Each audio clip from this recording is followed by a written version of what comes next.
Welcome to quality education classes.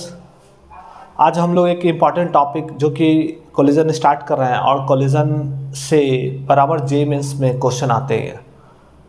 तो हम लोग आज जो पढ़ेंगे सबसे पहले वन डायमेंशनल कोलिजन पढ़ेंगे। तो वन डायमेंशनल कोलिजन में क्या है कि एक बॉडी है m1 है जो कि u1 वेलोसिटी से मूव कर रहा है, m2 जो है u2 वेलोसिटी से मूव कर रहा है। तो ये हमने ड्यूरिंग कोलिजन दिखाया और ये हमारा क्या है आफ्टर कोलिजन ये v1 वेलोसिटी से मूव कर रहा है, ये v2 वेलोसिटी से मूव कर रहा है। तो कोलिजन में क्या होता है कि सबसे पहली बात है कि मोमेंटम हमारा कंजर्व रहता है। तो मोमेंटम कंजर्व कैसे रहता है, तो यहाँ पर एक छोटा सा एक एग्जांपल हम दिखाते हैं कैसे। यहाँ पर फर्स्ट बॉडी जब कोलिजन होगा तो इस पर क्या किधर किस डायरेक्शन में फोर्स लगेगा, सेकेंड बॉडी के द्वारा इधर लगेगा। तो force on one due to two इस डायरेक्शन में, force on two due to one इस डायरेक्शन में एक्ट करेगा। Force on one due to two इस डायरेक्शन में एक्ट करेगा, इस डायरेक्शन में एक्ट करेगा force on one due to two, और इस डायरेक्शन में एक्ट करेगा force on two due to one act करेगा। अब यहाँ पर मैं इम्पल्स की मैं बात करूँ तो इसको मैं अगर डेल्टा टी से अगर गुना कर देता हूँ, किसको, फर्स्ट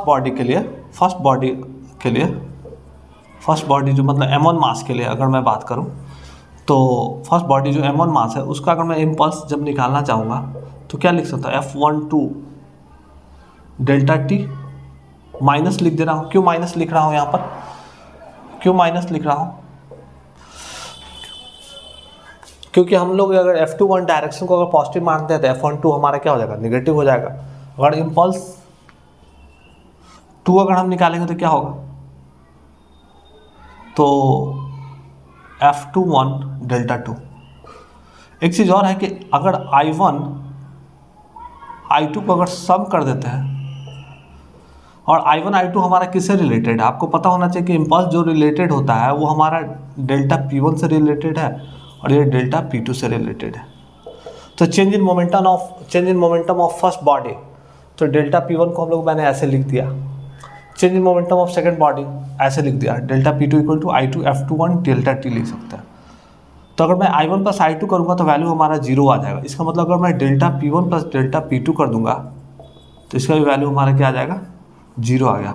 इसका मतलब क्या हो गया कि P हमारा क्या है, कांस्टेंट है।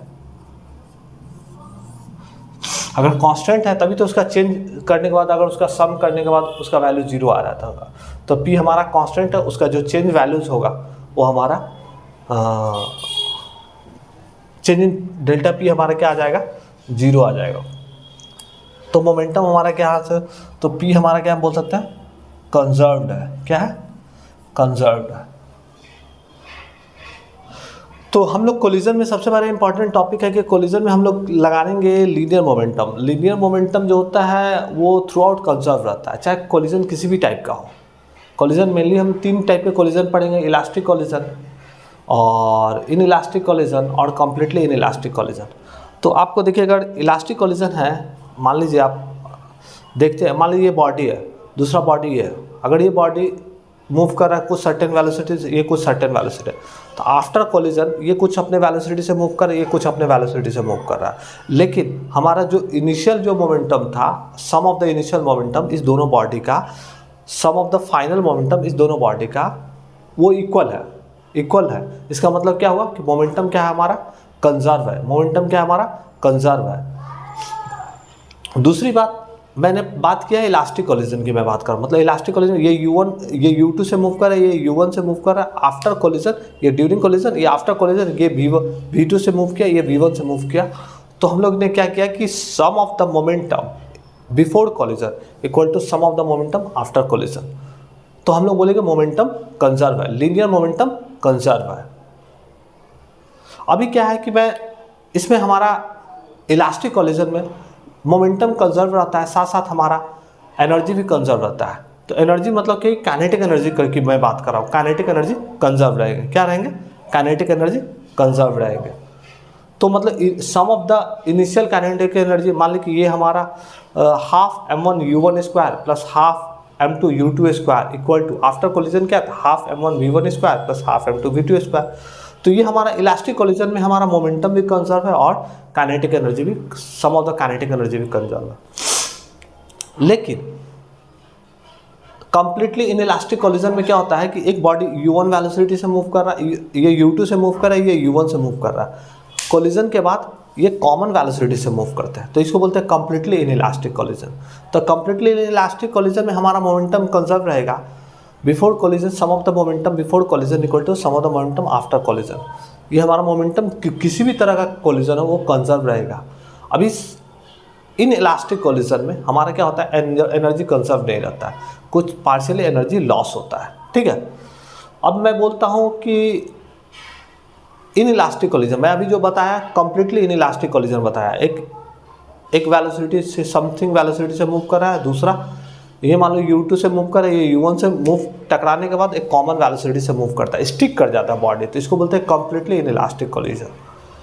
एक होता है इन इलास्टिक कोलिजन, तो इन इलास्टिक कोलिजन में ये सर्टेन वेलोसिटी से जा रहा है, ये certain velocity, after collision some ये वेलोसिटी गेन किया, कुछ velocity partially loss of kinetic energy होगा, partially loss of kinetic energy होगा, वो in the forms of heat और साउंड के फॉर्म में एनर्जी लॉस होंगे। तो उस तरह का हमारा कोलिजन होगा, तो हम लोग क्या बोलेंगे कि इन इलास्टिक कोलिजन है। तो इन इलास्टिक कोलिजन का दो टाइप मैंने बताया, एक कंप्लीटली इन इलास्टिक, एक इन इलास्टिक। तो कंप्लीटली इन इलास्टिक में बॉडी स्टिक कर जाता है, कॉमन वेलोसिटी से मूव करता है, और इन इलास्टिक में बॉडी अपना जो वेलोसिटी से मूव करना है मूव करे, उससे कोई दिक्कत नहीं है, ठीक है। तो इन इलास्टिक कोलिजन जब भी होगा वहाँ पर हमारा मोमेंटम कंजर्व रहेगा और एनर्जी कंजर्व नहीं रहेगा, एनर्जी कंजर्व नहीं रहेगा। तो यहाँ पर जब हम लोग देख रहे हैं कि वन डायमेंशनल कोलिजन हो रहा है तो मोमेंटम कंजर्व होगा, तो करेंगे क्या, लिखेंगे इक्वेशन क्या लिख सकते हैं, इक्वेशन क्या लिख सकते हैं अभी बताइए। Before collision sum of momentum m1 u1 plus m2 u2 equal to m1 v1 plus m2 v2। दूसरा sum of kinetic energy half m1 v1 square plus half m1 u1 square plus half m2 u2 square equal to half m1 v1 square plus half m2 v2 square. एक चीज़ important point है, coefficient of restitution मैं लगे हाथ पढ़ा देता हूँ। तो इलास्टिक कोलिजन में हमारा कोफिशिएंट ऑफ रेस्टिट्यूशन का वैल्यू होता है वो 1 होता है। तो कोफिशिएंट ऑफ रेस्टिट्यूशन होता क्या है, सबसे पहली बात है तो कोफिशिएंट ऑफ रेस्टिट्यूशन जो डिफाइंड होता है velocity of separation divided by velocity of approach. तो वेलोसिटी ऑफ सेपरेशन कैसे निकालेंगे, तो मान लीजिए कि एक बॉडी, ये बॉडी हमारा क्या था, u2 वेलोसिटी से मूव कर रही है, u1 वेलोसिटी से टकराने के बाद ये v2 से मूव किया, ये हमारा v1 से मूव किया, ठीक है। तो वेलोसिटी ऑब्वियसली हम ये वाला बॉडी का वेलोसिटी ज़्यादा होगा, v2 का ज़्यादा होगा, और ये v1 हमारा कम होगा, तो v2 माइनस v1 करना है, ठीक है। फिर उसके बाद बिफोर कोलिजन क्या होगा कि हमारा ये u2 है, ये u1 है, ऑब्वियसली u1 का वेलोसिटी ज़्यादा होगा u2 से, तभी तो जाके इससे टकराएगा, टकराने के बाद इसका वेलोसिटी ज़्यादा हो जाएगा, इसका वेलोसिटी कम हो जाएगा, तो इसका सेपरेशन v2 माइनस v1 करना है। अब बिफोर कोलिजन में क्या करना है, u1 माइनस u2 करना है, ठीक है। तो यहाँ पर मैं क्या करता हूँ, आपको v2 minus v1 upon u1 minus u2, ये काफ़ी ज़्यादा इंपॉर्टेंट रिलेशन है और आपको ध्यान में रखना है। तो coefficient of restitution velocity of separation divided by velocity of approach, किस वेलोसिटी से हमारा बॉडी आफ्टर कोलिजन सेपरेट हो रहा है और कौन सा वेलोसिटी से हमारा जो है बॉडी जो है कोलिजन के लिए अप्रोच कर रहा है। तो इलास्टिक कोलिजन के लिए हम ये जो टॉपिक जो मेनली डिस्कस कर रहे हैं, ये सारा हमारा इलास्टिक कोलिजन के अंदर में पढ़ रहा है। इलास्टिक कोलिजन में हम लोग क्या होता है, एनर्जी कंजर्व होता है, मोमेंटम कंजर्व होता है। इसलिए आप देखिए मोमेंटम को भी हमने before collision sum of the momentum equal to after collision sum of the momentum, before collision sum of the kinetic energy equal to after collision sum of the kinetic energy. तो फिर उसके बाद एक और relation मैंने बता दिया कि इलास्टिक कोलिजन के लिए ई का वैल्यू जो होता है कोफिशिएंट ऑफ रेस्टिट्यूशन, इसको बोलते हैं कोफिशिएंट ऑफ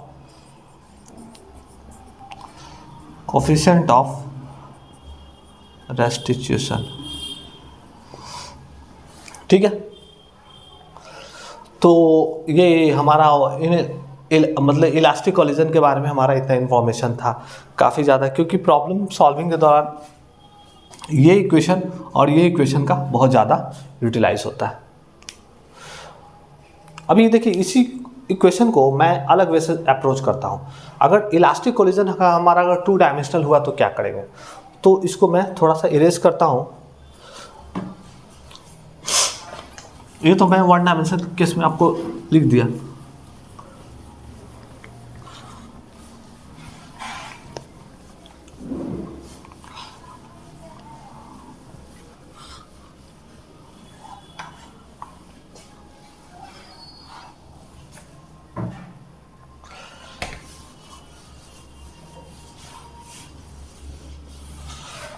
तो जैसे मान लीजिए कि एक बॉडी ये है जो कि u1 वेलोसिटी से मूव कर रहा है, m1 मास है, ये हमारा m2 मास है जो कि u2 वेलोसिटी से मूव कर रहा है। आफ्टर कोलिजन हमारा मान लीजिए m2 हमारा इधर चला आया। आफ्टर कोलिजन हमारा मान लीजिए m2 जो है ये हमारा line of action of collision है। आफ्टर कोलिजन ये हमारा m2 जो है मास इधर आ गया सर्टेन वेलोसिटी जिसको बोलते हैं v2 से, और m1 जो है हमारा इधर चला गया। होता है इसको हम अगर θ1 बोल रहे हैं, इसको अगर θ2 बोल रहे हैं, तो ये हम कोलिजन इन 2 डायमेंशन पढ़ रहे हैं। ठीक है, अभी 1 डायमेंशन का बाद कोलिजन इन 2 डायमेंशन। मैं इलास्टिक कोलिजन की मैं बात कर रहा हूँ अभी। तो यहाँ पर अगर मैं बात करूँ, अगर इलास्टिक कोलिजन होगा तो आपको पता ही है कि क्या होगा, हमारा मोमेंटम भी कंजर्व रहेगा और एनर्जी भी कंजर्व रहेगा। तो हम लोग क्या लिखेंगे कि यहाँ पर जो ये हमारा v1 वेलोसिटी से मूव करेगा, इसका 2 कंपोनेंट होगा।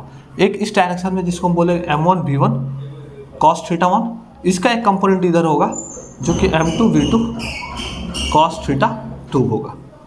इसका एक कंपोनेंट ऊपर की ओर होगा जो कि m1 v1 sin θ1 होगा, और इधर क्या होगा m2 v2 sin θ2 होगा। तो मैं अगर along x एक्सिस अगर मैं बात करूं, along x एक्सिस मैं लिखना चाहता हूं, क्या लिखना चाहता हूं, कंजर्वेशन ऑफ मोमेंटम। तो along x एक्सिस में क्या लिख सकता हूं, m1 u1 plus m2 u2 before collision equal to sum of the momentum before collision equal to sum of the momentum after collision. After collision along the x axis मेरा m1 v1 cos θ1 plus m2 v2 cos θ2 है। ठीक है, यहाँ तक।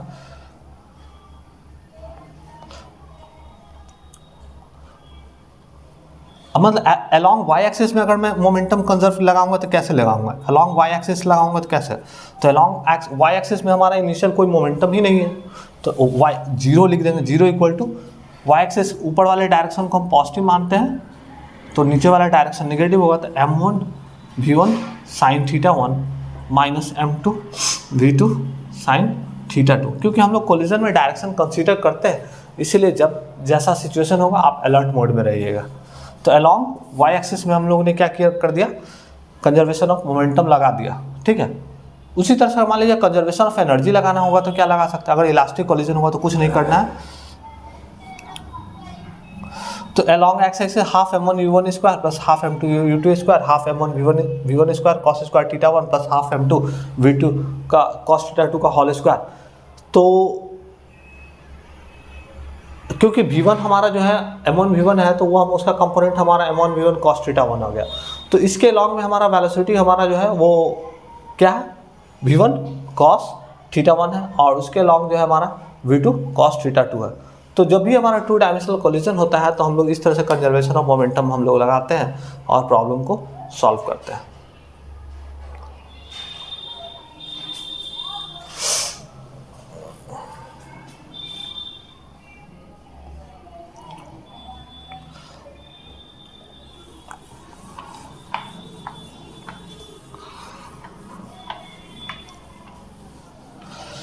तो यहाँ पर अगर मैं बात करूँ तो काइनेटिक एनर्जी की मैं बात करूँ तो यहाँ पर काइनेटिक एनर्जी मोमेंटम के लिए हम लोग ने रिजॉल्व कर लिया है, लेकिन काइनेटिक एनर्जी के लिए मैं सीधे बात करूँगा तो half m1 u1 square plus half m2 u2 square equal to half m1 v1 square और हाफ m2 v2 स्क्वायर लगा देना है, क्योंकि काइनेटिक एनर्जी मेरा स्केलर क्वांटिटी है, उसको रिजॉल्व नहीं कर सकता।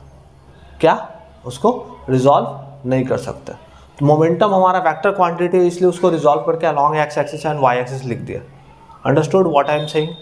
काइनेटिक एनर्जी मेरा स्केलर क्वांटिटी है, तो उसको रिजॉल्व नहीं करेंगे, simple half m1 u1 square plus half m2 u2 square equal to half m1 v1 square plus half m2 v2 square लगाएंगे और प्रॉब्लम सॉल्व हो जाएगा। मोमेंटम को रिजॉल्व इसलिए करना पड़ा कि मोमेंटम मेरा वेक्टर क्वांटिटी है, वेक्टर क्वांटिटी के दो कंपोनेंट में हम लोग एक्स एक्सिस और वाई एक्सिस में रिजॉल्व किया है, तो हम लोग इसको रिजॉल्व करके लिख सकते हैं। तो हम लोग काइनेटिक एनर्जी में हम लोग क्या बात कर सकते हैं,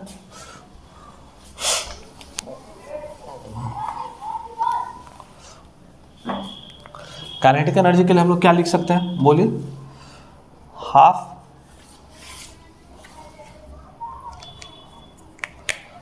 one by two m1 u1 square plus 1/2 m2 u2 square equal to 1/2 m1 v1 square plus 1/2 m2 v2 square. ठीक है, तो ये मेरा इलास्टिक कोलिजन का बहुत ही एक शॉर्ट डिस्क्रिप्शन था, जो कि इलास्टिक कोलिजन को मैंने बताया कि इसमें मोमेंटम कंजर्व रहता है, काइनेटिक एनर्जी कंजर्व रहता है, कोफिशिएंट ऑफ रेस्टिट्यूशन का वैल्यू 1 होता है, velocity of separation equal to velocity of approach आ जाती है हमारी। तो अभी इसका कुछ स्पेशल केस अगर आप पढ़ना चाहते हैं तो पढ़ सकते हैं।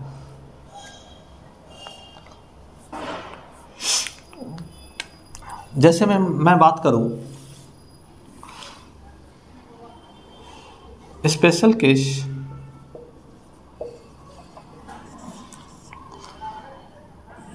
ये हमारा M2 बॉडी है जो कि इनिशियली रेस्ट में है सपोज दैट, और M1 जो है वो मूव कर रहा है कौन से वेलोसिटी से, u1 वेलोसिटी से, u2 हमारा 0 है सपोज दैट।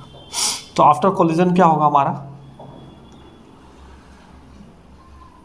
आफ्टर कोलिजन अगर ये हमारा m1 v1 से मूव कर रहा है और m2 हमारा जो है वो हमारा v2 से मूव कर रहा है,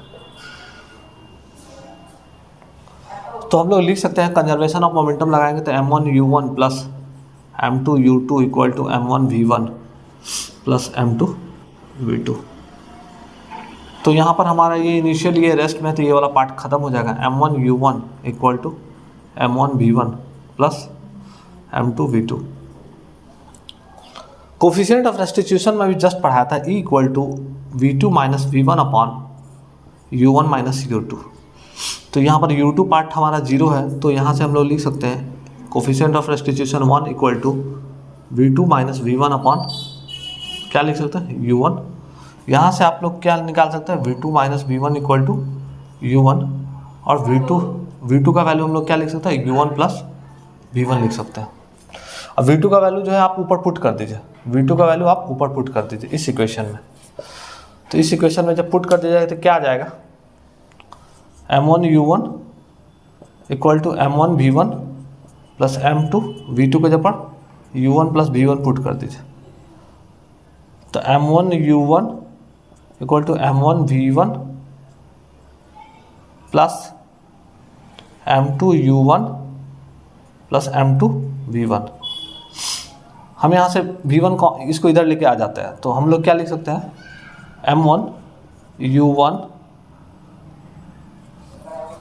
इधर देखिए, इसको इधर लेके आता है, ये वाला जो पार्ट है ना इसको हम लोग इस साइड लाते हैं, तो m1 u1 minus m2 u1 equal to, यहाँ से हम लोग इसमें v1 कॉमन ले लेते हैं, तो v1 कॉमन ले लेंगे तो m1 प्लस m2 आ जाएगा, और यहाँ से हम लोग u1 कॉमन ले लेते हैं तो m1 माइनस m2 आ जाएगा। तो यहाँ से v1 का वैल्यू क्या आ गया, m1 minus m2 upon m1 plus m2 आ गया। ये क्या बताया हमारा, v1 का वैल्यू हमारा m1 minus m2 upon m1 plus m2। ये एक स्पेशल केस पढ़ा रहे हैं जो कि इलास्टिक कोलिजन से हमारा टॉपिक है। इलास्टिक कोलिजन अगर मान लीजिए बॉडी 2 अगर रेस्ट में रहता हो, बॉडी 1 अगर u1 वेलोसिटी से मूव करता है, तो आफ्टर कोलिजन ये v1 वेलोसिटी गेन किया, ये v2 वेलोसिटी गेन किया, तो मैंने क्या किया कंजर्वेशन ऑफ मोमेंटम लगाया, ये वाला पार्ट वैनिश कर दिया, खत्म कर दिया, क्योंकि हमारा बॉडी रेस्ट में था। फिर उसके बाद मैंने क्या किया, कोफिशिएंट ऑफ रेस्टिट्यूशन का कॉन्सेप्ट यूज़ किया। इलास्टिक कोलिजन ई का वैल्यू 1 होता है, velocity of separation divided by velocity of approach v2 minus v1 upon u1 minus u2। u2 का वैल्यू 0 है इसलिए मैंने 0 पुट कर दिया। अभी जस्ट मैंने पढ़ाया था कोफिशिएंट ऑफ रेस्टिट्यूशन, वहाँ पर मैंने पुट करने के बाद v2 का एक रिलेशन आया u1 प्लस v2 का वैल्यू जो है हम लोग ने इक्वेशन इसमें पुट कर रखा है। इसमें जब पुट किया v2 के जब हम लोग ने क्या पुट किया u1 प्लस v1, तो v2 के जब हमने u1 प्लस v1 पुट किया और उसके बाद मैंने सिंपल सॉल्व किया। सॉल्व करने के बाद मैंने v1 का value m1 minus m2 upon m1 plus m2 into u1। तो ये हमारा जो एक इम्पॉर्टेंट रिलेशन आ गया। कि अगर बाय द वे कभी ऐसा स्पेशल केस आया क्वेश्चन में कि अगर एक बॉडी रेस्ट में है, दूसरा मास m1 है, u1 वेलोसिटी से मूव कर रहा है और दोनों के after collision v1 v2 velocity है, तो अगर तुरंत आपको इंस्टेंट अगर आपको रिजल्ट चाहिए तो आप डायरेक्ट क्या करिएगा, ये स्टैंडर्ड फार्मूला आपको याद कर लीजिएगा और प्रॉब्लम डायरेक्ट इस डेटा में इस पार्टिकुलर फार्मूला में डेटा पुट कीजिए और आपके पास रिजल्ट आ जाएगा। तो v1 का वैल्यू निकल गया और v2 का वैल्यू अगर निकालना चाहेंगे तो क्या हुआ, तो v2 इक्वल टू हम लोग क्या जानते हैं, यहाँ हम निकाल चुके हैं v2 equal to u1 plus v1। तो u1 प्लस v1 का वैल्यू जो हम लोग अभी जस्ट निकाले इसको यहाँ पुट कर दीजिए, m1 minus m2 into u1 upon m1 plus m2। तो यहाँ पर m1 प्लस m2 अगर एलसीएम ले लेंगे तो क्या हो जाएगा, m1 प्लस m2, तो m1 u1 plus m2 u1 plus m1 u1 minus m2 u1। तो माइनस m2 u1 और प्लस m2 u1 कट जाएगा, तो यहाँ पर हमारा क्या आ जाएगा रिलेशन,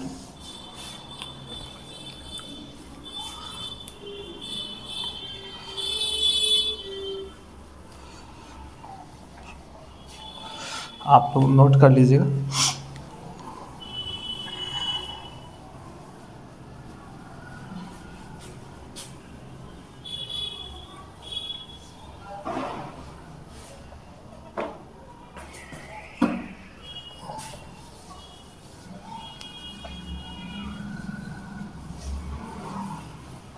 तो यहाँ से हमारा क्या आ गया, इसको सॉल्व कर दिएगा तो 2m1 u1 upon m1 plus m2 आ जाएगा जो कि v2 का वैल्यू आ गया।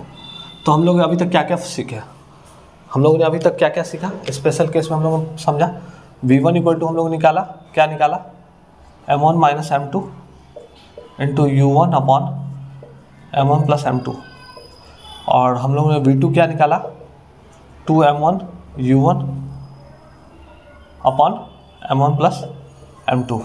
ये दोनों बहुत इंपॉर्टेंट रिजल्ट है जो कि आपको एग्ज़ाम में आता है।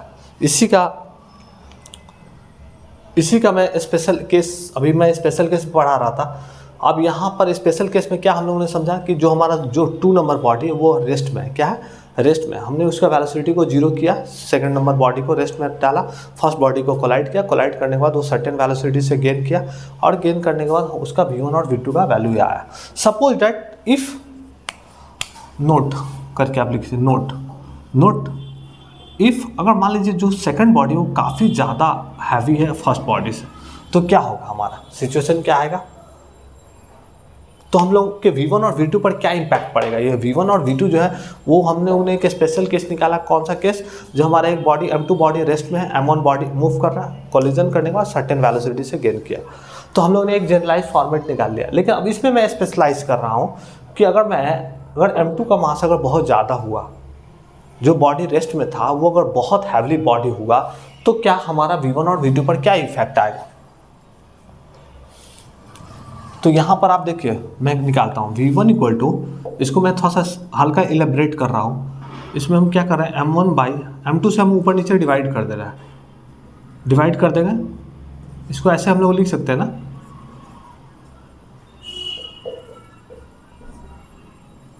ऐसे लिख सकते कि नहीं लिख सकते। अगर मान लीजिए m2 से ऊपर अगर डिवाइड कर देते हैं तो m1 by m2 minus m2 by m2, तो m2 बाई m2 का कट के वैल्यू 1 हो जाएगा। नीचे में अगर m1 बाई m2 लिखते हैं तो m1 by m2 plus m2 by m2 का वैल्यू कट के 1 हो जाएगा। अब यहाँ पर मैंने ये कंडीशन जब लगाया m2 greater than much greater than m1, तो हमारा ये वाला पार्ट तो हमारा बहुत टेंड्स टू 0 चला जाएगा, ये वाला पार्ट भी हमारा टेंड्स टू 0 चला जाएगा। तो v1 हमारा कुछ नहीं होगा, माइनस U1 होगा। मतलब इसे क्या हम लोग सीखे, इससे यही सीखे कि अगर बाय द वे कोई हैवली बॉडी रहा, अगर उससे फर्स्ट बॉडी टकराता है तो उसका जो वेलोसिटी होगा आफ्टर कोलिजन, वो सेम जो वेलोसिटी से टकरा रहा था सेम वेलोसिटी से रिट्रेस बैक करता है। जैसे ये मान लीजिए हैवी बॉडी है, अब ये मान लीजिए कि U1 वेलोसिटी से चला टकराया, टकराने के बाद ये अपनी पाथ पर रिट्रेस बैक कर जाएगा अपोजिट डायरेक्शन में। उसकी वेलोसिटी की जो मैग्नीट्यूड होगी, जिस वेलोसिटी से टकराया था सेम वेलोसिटी से वो रिटर्न बैक, क्योंकि ये हमारा हैवली बॉडी है और इससे टकराया, मान लीजिए ये 10 मीटर पर सेकंड से इस डायरेक्शन में टकराया, तो आफ्टर कोलिजन ये 10 मीटर पर सेकंड से अपोजिट डायरेक्शन में ये मूव करेगा। ठीक है, ये कंडीशन आपको समझ में आया कि नहीं आया? नहीं आया, फिर से समझा देता हूँ। ये जो मैंने कंडीशन, ये जो फॉर्मूला जो मैं डिराइव किया था, इसमें क्या किया था कि हमने कोई स्पेशल केस लगाया था, एक M2 मास है और M1 मास है, M2 रेस्ट में, हमारा M1 जो है मूव कर रहा है। जब आफ्टर कोलिजन ये हमारा M2 मूव किया सर्टेन वेलोसिटी से, M1 जो है V1 वेलोसिटी है, M2 V2 वेलोसिटी से। उसके बाद मैंने क्या किया, कंजर्वेशन ऑफ मोमेंटम लगाया। कंजर्वेशन ऑफ मोमेंटम लगा के कोफिशिएंट ऑफ रेस्टिट्यूशन का वैल्यू 1 लिया, क्योंकि मैं यहाँ पर इलास्टिक कोलिजन के बारे में डिस्कस कर रहा हूँ। तो उसके बाद मैंने फॉर्मूला V1 और V2 का एक जनरलाइज एक्सप्रेशन डेवलप किया। अब मैंने क्या कि जनरलाइज एक्सप्रेशन जो V1 V2 का आ गया, अगर बाय द वे हमारा सेकंड बॉडी हैवली रहता, बहुत मच हैवली, तो हमारा क्या होता, तो हैवली रहता तो उस केस में हमारा V1 का वैल्यू क्या हो जाता, ये हमारा हैवी बॉडी से टकराने के बाद सेम वेलोसिटी से वो बैक कर जाता। अगर मैं V2 की मैं बात करूँ तो क्या होगा, हमारा नीचे वाला टर्म्स जो है अगर बहुत ज़्यादा है, तो ये वाला अगर समथिंग बाय, अगर इनफाइनाइट का वैल्यू क्या होता है आपको पता है कि मान लीजिए कि अगर कोई बहुत बड़ा भारी भरकम टर्म है, न्यूमेरिकल डिजिट है, 1/that 0 के अप्रोच में रहेंगे, तो ये हमारे क्या रहेंगे, V2 जो है अप्रोच टू 0 चला जाएगा। ठीक है, क्यों? क्योंकि V2 हम लोग ने क्या लिखा है, M1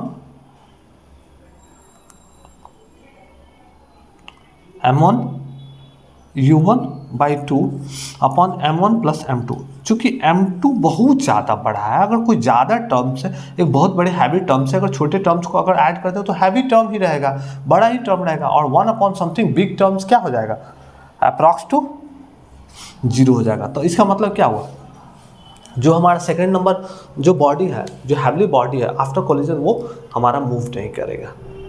समझे बात को? आफ्टर कोलिजन वो जैसा का तैसा ही रह जाएगा। ठीक है,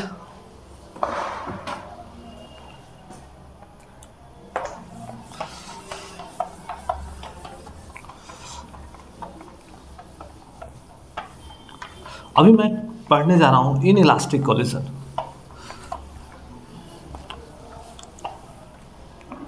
तो इन इलास्टिक कोलिजन का दो पार्ट होता है।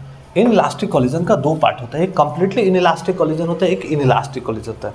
कंप्लीटली इन इलास्टिक कोलिजन में क्या होता है कि एक बॉडी मूव कर रहा है और दूसरा बॉडी मूव कर रहा है, इसके कोलिजन होने के बाद ये कॉमन वेलोसिटी से मूव करता है, इसको बोलते हैं कंप्लीटली इन इलास्टिक कोलिजन। और इन इलास्टिक कोलिजन क्या होता है, जिसमें अगर मान लीजिए कोलिजन हुआ, कोलिजन के बाद ये भी कुछ सर्टेन वेलोसिटी से मूव किया, ये भी कुछ सर्टेन वेलोसिटी से मूव किया, लेकिन हमारा एनर्जी कंजर्व नहीं रहेगा। बस यही फर्क है इलास्टिक और इन इलास्टिक में। मोमेंटम हमारा हर जगह कंजर्व रहेगा, चाहे प्रॉब्लम मेरा इलास्टिक कोलिजन का हो, चाहे इन इलास्टिक कोलिजन का हो, या कंप्लीटली इन इलास्टिक कोलिजन का हो, लेकिन हमारा क्या होगा, एनर्जी जो है हर जगह कंजर्व नहीं रहता है। एनर्जी कंजर्व हमारा इलास्टिक कोलिजन में रहता है, तो इस चीज़ को ध्यान में रखिएगा आप लोग। तो अभी हम लोग पहले पढ़ते हैं elastic collision, in elastic collision अभी पढ़ रहे हैं। तो इन इलास्टिक कोलिजन में हम लोग क्या करते हैं कि ये मान लीजिए एक बॉडी है जो कि M1 है, U1 वेलोसिटी से मूव कर रहा है, M2 जो है U2 वेलोसिटी से मूव कर रहा है। आफ्टर कोलिजन M1 और M2 जो है कॉमन वेलोसिटी V से मूव कर रहा है। क्या से मूव कर रहा है? V से मूव कर रहा है। तो हम लोग कंजर्वेशन ऑफ मोमेंटम लगाएं तो क्या लगाएं, M1 U1 plus M2 U2 equal to M1 plus M2 into V लिख सकते हैं ना। तो V इक्वल टू क्या लिख सकते हैं, M1 U1 plus M2 U2 upon M1 plus M2। ठीक है, ये आप ध्यान में रखिएगा, ये काफ़ी ज़्यादा इंपॉर्टेंट फॉर्मूला है। अगर हमारा जो प्रॉब्लम है ये हमारा लिख लीजिए आप, completely in elastic word use देखिए, क्वेश्चन आप पढ़ते वक्त देखिएगा कि क्या वर्ड यूज हो रहा है। Completely inelastic collision completely inelastic collision. तो इनिशियल काइनेटिक एनर्जी अगर मैं बात करूँ, काइनेटिक एनर्जी इनिशियल, तो half m1 u1 square plus half m2 u2 square हो जाएगा। और काइनेटिक एनर्जी फाइनल यहाँ पर क्या होगा, 1/2 m1 plus m2 into V square. ठीक है, क्योंकि दोनों हमारा कंबाइन होकर एक मास में अगर मूव करेगा तो हमारा क्या हो जाएगा, half m1 plus m2 into V square. तो यहाँ पर इंपॉर्टेंट चीज़ क्या है कि kinetic energy initial not equal to kinetic energy final. यहाँ पर काइनेटिक एनर्जी हमारा इनिशियल फाइनल के बराबर नहीं होगा। काइनेटिक एनर्जी हमारे बिफोर कोलिजन और आफ्टर कोलिजन कंजर्व नहीं रहेंगे। ठीक है, ये इंपॉर्टेंट रिलेशन था, आप लोग लिख लीजिए।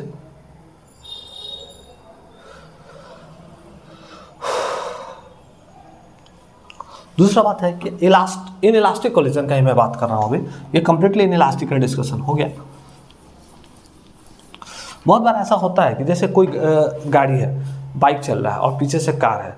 अब बाइक चल रहा है, कार भी चल रहा है, ठीक है। अब कार ने टक्कर मारा और बाइक के एक साथ मूव करता है कोलिजन होने के बाद, तो हम लोग बोलते हैं कि अच्छा वहाँ पर जो कोलिजन हो रहा है कंप्लीटली इनइलास्टिक कोलिजन हुआ।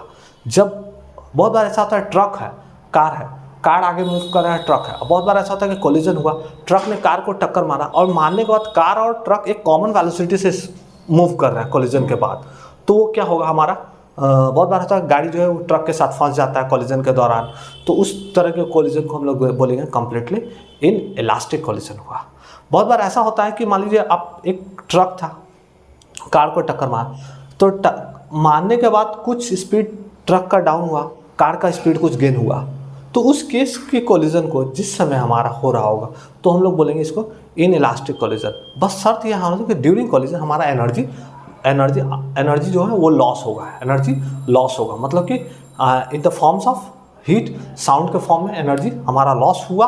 तो एनर्जी जैसे ही लॉस हुआ हमारा क्या हुआ कि काइनेटिक एनर्जी इनिशियल जो है, सम ऑफ काइनेटिक एनर्जी इनिशियल हमारा सम ऑफ काइनेटिक एनर्जी फाइनल के बराबर नहीं होगा। तो इस केस में हम लोग बोलेंगे कि हमारा क्या हुआ, ये इनइलास्टिक कोलिजन हुआ। क्या हुआ, इनइलास्टिक कोलिजन। तो यहाँ पर M1U कंप्लीटली वर्ड हटा देते हैं, कंप्लीटली वर्ड हटा देते हैं। अब यहाँ पर इनइलास्टिक कोलिजन है तो M1U1 ये आफ्टर कोलिजन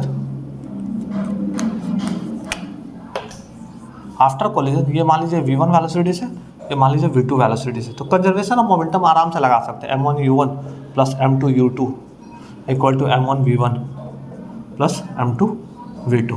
ठीक है, उसके बाद हम लोग क्या कर सकते हैं कि काइनेटिक एनर्जी इनिशियल क्या होगा, तो kinetic energy half M1U1 square plus half M2U2 square होगा। और काइनेटिक एनर्जी फाइनल क्या होगा, half M1V1 square plus half M2V2 square होगा। बट यहाँ पर लिख लीजिए नोट करके, kinetic energy initial not equal to kinetic energy final. यहाँ कंजर्वेशन ऑफ एनर्जी आप लोग नहीं लगाइएगा। ठीक है, कंजर्वेशन ऑफ एनर्जी मतलब कि sum of kinetic energy before collision equal to not sum of, conservation of energy is valid everywhere. Conservation of energy हमारा वैलिड सभी जगह होता है। यहाँ पर हमारा क्या होगा, काइनेटिक एनर्जी जो वो कंजर्व नहीं होगा, क्योंकि कुछ एनर्जी जो हमारे हीट और साउंड के फॉर्म में एनर्जी लॉस हो जाएंगे। ठीक है, तो kinetic energy before collision sum, हमारा काइनेटिक एनर्जी आफ्टर कोलिजन नहीं होगा। Some fractional part of kinetic energy जो था कोलिजन के after collision, during collision sound और हीट के फॉर्म में कन्वर्ट हो जाता है, जिसके कारण हमारा एनर्जी कंजर्व नहीं रहता है। मोमेंटम कंजर्वेशन आप किसी भी कंडीशन में आप लगा सकते हैं। तो हमारे ये काफ़ी ब्रीफ डिस्क्रिप्शन था कोलिजन पर, और कोलिजन का मैं प्रॉब्लम ऑलरेडी जेईई मेंस का डिस्कस कर रहा हूँ अपने चैनल पर। और आज मैंने थ्योरी लेक्चर लिया, तो थ्योरी आप लोग देखिए कैसे थ्योरी को आप लोग अच्छे से समझिए और इससे प्रॉब्लम प्रैक्टिस कीजिए। हमारे चैनल को आप लोग लाइक कीजिए, सब्सक्राइब कीजिए। मिलते हैं नेक्स्ट वीडियो में। थैंक यू, धन्यवाद।